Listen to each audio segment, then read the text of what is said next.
ಬರೀ ನಾನು ವಿಶ್ವಗುರು ವಿಶ್ವಗುರು ವಿಶ್ವಗುರು ವಿಶ್ವಗುರು ಇದ್ರೆ ಟ್ರಂಪ್ ಜೊತೆ ಮಾತಾಡ್ಲಿ, ವೆನಿಜುಲಾ ವಿಷಯ ಇರಲಿ, ಪ್ಯಾಲೆಸ್ತೀನ್ ವಿಷಯ ಇರಲಿ, ಯಾವುದೇ ರಾಷ್ಟ್ರದ ವಿಷಯ ಇರಲಿ, ಪ್ರಧಾನಿ ಮೋದಿ ಅವರು ಯಾವುದೇ ರೀತಿಯಲ್ಲಿ ಹೇಳಿಕೆ ಕೊಡ್ತಾ ಇಲ್ಲ. ಇದು ಒಂದು ಭಾರತದ ಜನತೆಯ ನಾಗರಿಕರಿಗೆ ನಮ್ಮ ಒಂದು ರೀತಿ ಅಪಮಾನ.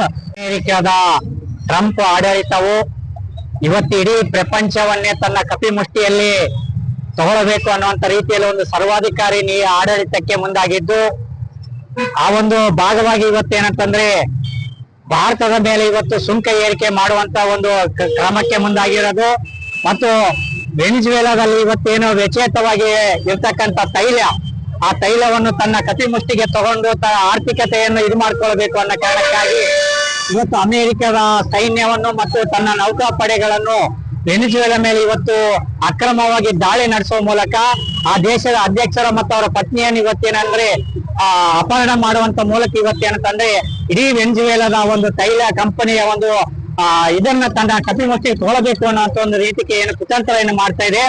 ಅದನ್ನು ಭಾರತ ಮಾರ್ಕ್ಸ್ವಾದಿ ಕಮ್ಯುನಿಸ್ಟ್ ಪಕ್ಷ ಮತ್ತು CPIML ಲಿಬರೇಷನ್ ಪಕ್ಷಗಳು ಇವತ್ತು ಖಂಡನೆ ಮಾಡಿ ಇವತ್ತು ಇಲ್ಲಿ ಪ್ರತಿಭಟನೆಯನ್ನು ಮಾಡ್ತಾ ಇದೀವಿ. ಮತ್ತೆ ಈ ಒಂದು ಇಡೀ ಪ್ರಪಂಚದ ಅಂತ ಇಷ್ಟೆಲ್ಲ ಯುದ್ಧಗಳ ನಡೀತಾ ಇರ್ಬೇಕಾದ್ರೆ ಈ ಭಾರತ ಸರ್ಕಾರ ವೆನಿಜುವೆಲಾದ ಪರವಾಗಿದೆಯೋ ಅಥವಾ ಅಮೆರಿಕದ ಪರವಾಗಿದೆಯೋ ಅಂತಕ್ಕಂಥದ್ರ ಬಗ್ಗೆ ತನ್ನ ನಿಲುವು ಏನು ಅನ್ನೋತಕ್ಕಂಥದ್ದನ್ನ ಸ್ಪಷ್ಟಪಡಿಸಬೇಕು. ಈ ರೀತಿ ಮೌನ ವಹಿಸಿರ್ತಕ್ಕಂಥ ರೀತಿ ಏನಿದೆ ಅದು ಅತ್ಯಂತ ಹೇಳಿತನದ ಒಂದು ಅಂಜುಬುರ್ಕತನದ ಮೋದಿ ಸರ್ಕಾರದ ಆಡಳಿತವಾಗಿದೆ. ಅದಕ್ಕೆ ತನ್ನ ನಿರ್ದಿಷ್ಟವಾದಂತ ತೀರ್ಮಾನ ಏನು ಅಂತಕ್ಕಂಥದ್ದು ಈ ದೇಶದ ಜನರಿಗೆ, ಇಡೀ ಪ್ರಪಂಚಕ್ಕೆ ಭಾರತ ಸರ್ಕಾರ ನಿಲುವನ್ನು ಸ್ಪಷ್ಟಪಡಿಸಬೇಕು ಅಂತೇಳಿ ನಾವು ಇವತ್ತು ಒತ್ತಾಯವನ್ನು ಮಾಡ್ತಾ ಇದ್ದೀವಿ. ಅಮೆರಿಕನ್ ಸಾಮ್ರಾಜ್ಯಶಾಹಿ ನೀತಿ ಏನಿದೆ ಇವತ್ತು ಇಡೀ ದೇಶವನ್ನ ತನ್ನ ಕಪಿಮುಷ್ಟಿಯಲ್ಲಿ ಇಟ್ಕೊಳ್ಬೇಕು ಅಂತಕ್ಕಂತ ಒಂದು ದುರುದ್ದೇಶ ಇಟ್ಕೊಂಡು ಟ್ರಂಪ್ ಅವರು ಇವತ್ತೇನು ವೆನಿಜುವೆಲಾದ ಮೇಲೆ ಆಕ್ರಮಣಕಾರಿಯಾಗಿ ದಾಳಿ ಮಾಡಿ ಅಲ್ಲಿನ ಅಧ್ಯಕ್ಷರಾದಂತ ಮೆಡರೋ ಮತ್ತು ಅವರ ಪತ್ನಿಯನ್ನ ಅಕ್ರಮವಾಗಿ ಬಂಧನದಲ್ಲಿ ಇಟ್ಟಿರ್ತಕ್ಕಂಥ ಕ್ರಮವನ್ನ ನಾವು ಎಡಪಕ್ಷಗಳು ಇವತ್ತು ಖಂಡಿಸ್ತಾ ಇದೀವಿ. ಇವತ್ತು ಇಡೀ ಅಮೆರಿಕ ಏನಂತ ಹೇಳಿದ್ರೆ ತೃತೀಯ ಜಗತ್ತಿನ ಬಡ ರಾಷ್ಟ್ರಗಳನ್ನ ಮತ್ತೆ ತೃತೀಯ ದೇಶದ ಜಗತ್ತುಗಳನ್ನ ತನ್ನ ಇಟ್ಕೊಳ್ಬೇಕು, ತಾನು ಹೇಳುವಂಗೆ ಕೇಳಬೇಕು ಅಂತಕ್ಕಂತ ಒಂದು ಸಾಮ್ರಾಜ್ಯಶಾಹಿ ನೀತಿಯನ್ನ ದೊಡ್ಡ ರೀತಿಯಲ್ಲಿ ಆಕ್ರಮಣಕಾರಿ ದೇಶಗಳ ಮೇಲೆ ಏರ್ತಕ್ಕಂತ ಹಿನ್ನೆಲೆಯಲ್ಲಿ ಇವತ್ತು ಅದು ವೆನಿಜುವೆಲಾ ಮೇಲೆ ಏನು ಆಕ್ರಮಣ ಮಾಡಿರ್ತಕ್ಕಂಥದ್ದು ಇವತ್ತು ನಮ್ಗೆ ಕಣ್ಣೆದುರಿಗೆ ಕಾಣಿಸ್ತಕ್ಕಂಥದ್ದು.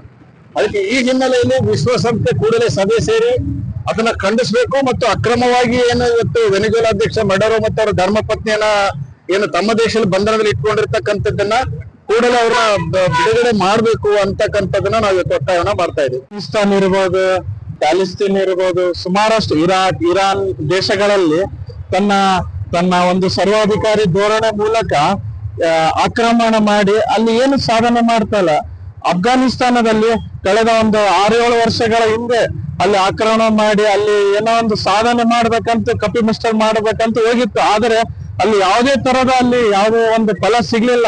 ರಾತ್ರೋರಾತ್ರಿ ಓಡಿ ಬಂದ್ಬಿಟ್ರು. ಅದೇ ತರ ವೆನಿಜುಲಾದಲ್ಲಿ ಆ ತೈಲ ನಿಕ್ಷೇಪಗಳಲ್ಲಿ ತಾನು ಒಂದು ಆಕ್ರಮಣ ಮಾಡಿ ಇಡೀ ರಾಷ್ಟ್ರವನ್ನು ತನ್ನ ಕಪಿಮುಷ್ಟಿ ಒಳಗೆ ಇಡ್ಬೇಕಂತ ಇಂಥ ಸರ್ವಾಧಿಕಾರಿ ನೀತಿ ಟ್ರಂಪ್ ಆಗಿದೆ. ಕೇಂದ್ರ ಸರ್ಕಾರವು ಈ ಒಂದು ನೀತಿಗಳ ವಿರುದ್ಧ ಬಹಿರಂಗವಾಗಿ ಅಮೆರಿಕ ವಿರುದ್ಧ ಯಾವುದೇ ಸ್ಟ್ಯಾಂಡ್ ಹೇಳ್ತಾ ಇಲ್ಲ.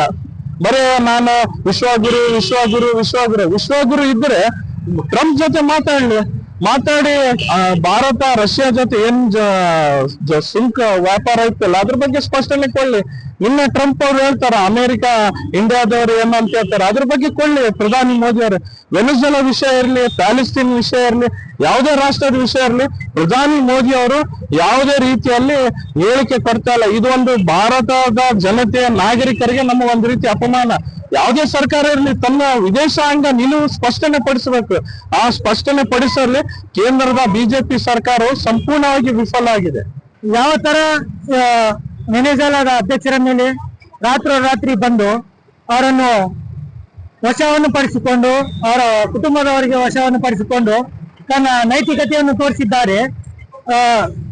ನೋಡಿದರೆ ಅವರು ವಿಶ್ವಗುರು ಆಗಿದ್ದೀನಿ, ನನಗೆ ನೋಬೆಲ್ ಪ್ರಶಸ್ತಿ ನೀಡಬೇಕೆಂದು ನಾನು ಭಾರತ ಪಾಕಿಸ್ತಾನ ಯುದ್ಧವನ್ನು ನಿಲ್ಲಿಸಿದ್ದೀನಿ, ಯುಕ್ರೇನ್ ಅಂತಹ ದೇಶಗಳಲ್ಲಿ ನಾನು ಶಾಂತಿಯನ್ನು ಕಾಪಾಡಿಕೊಂಡಿದ್ದೀನಿ, ಮ್ಯಾನ್ಮಾರ್ ಮತ್ತು ಇತರ ದೇಶಗಳಲ್ಲಿ ಆಗುವ ನಾಗರಿಕರ ಮೇಲೆ ನಾನು ದೌರ್ಜನ್ಯವನ್ನು ನಿಲ್ಲಿಸಿದ್ದೀನಿ ಅಂತ ಹೇಳಿಕೊಳ್ಳುತ್ತಿರುವ ಅಮೆರಿಕದ ಅಧ್ಯಕ್ಷ ಡೊನಾಲ್ಡ್ ಟ್ರಂಪ್ ವೆನೆಜುವೆಲಾ ಮೇಲೆ ಏನು ಆಕ್ರಮಣವಾಗಿ ಅವರಿಗೆ ಬಂಧಿಸಿದ್ದಾರೆ. ಇದಕ್ಕೆ ನಾವು ಪ್ರತಿರೋಧಕವಾಗಿ ನಾವು ಖಂಡಿಸುತ್ತೇವೆ.